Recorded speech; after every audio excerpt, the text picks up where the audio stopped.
Harris Urdu Stories. صفا ایک نٹ کھٹ سی شرارتی بچی تھی۔ حارث اور صفا ایک ہی کلاس میں پڑھتے تھے۔ ایک دن صفا نے اسکول کی بک شاپ سے نیا پین خریدنا تھا۔ اس نے اپنے بیگ سے 20 روپے نکالے اور اسکول کی شاپ کی طرف گئی۔ اسکول کے برآمدے میں سے گزرتے ہوئے وہ اٹکیلیاں کرتی جا رہی تھی۔ جب وہ بک شاپ پر پہنچی اور دکاندار سے پین مانگا، دکاندار نے اسے پین دکھائے تو صفا نے ایک پین پسند کر لیا۔ جب اس نے جیب میں پیسے نکالنے کے لیے ہاتھ ڈالا تو اس کی جیب خالی تھی۔ اس کے 20 روپے کہیں گر گئے تھے۔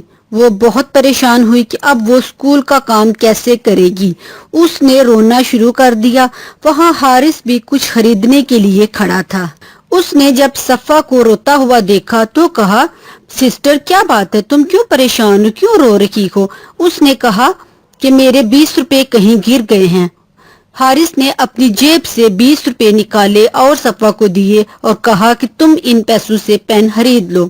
صفا کو پین کی سخت ضرورت تھی۔ اس نے حارث سے 20 روپے لے کر دکاندار کو دیے اور حارث کا شکریہ ادا کیا اور ساتھ کہا کہ وہ کل تمہیں گھر سے لا کر واپس کر دے گی۔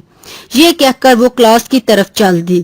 حارث ابھی وہی دکان پر کھڑا تھا کہ صفا خوشی خوشی آئی اور بولی کہ میں واپس کلاس میں جا رہی تھی کہ مجھے اپنے 20 روپے زمین پر گرے ہوئے مل گئے ہیں۔ یہ اب تم اپنے 20 روپے رکھ لو اور بہت بہت شکریہ، تم مشکل وقت میں میرے کام آئے ہو۔ دکاندار یہ سب کچھ دیکھ رہا تھا۔ وہ حارث کا اصرار اور صفا کی دیانتداری دیکھ کر بہت خوش ہوا۔ اس نے دونوں کو چاکلیٹ انعام دی۔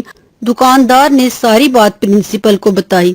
اگلی صبح اسمبلی میں پرنسپل نے سارا واقعہ سنایا اور بچوں کو نصیحت کی کہ آپ سب کو چاہیے کہ اسی طرح خلوص اور دیانتداری کے ساتھ ایک دوسرے کی مدد کریں۔ اور یوں حارث کے اصرار اور صفا کی دیانتداری کی وجہ سے پورے اسکول میں ان کے لیے تالیاں بجائیں۔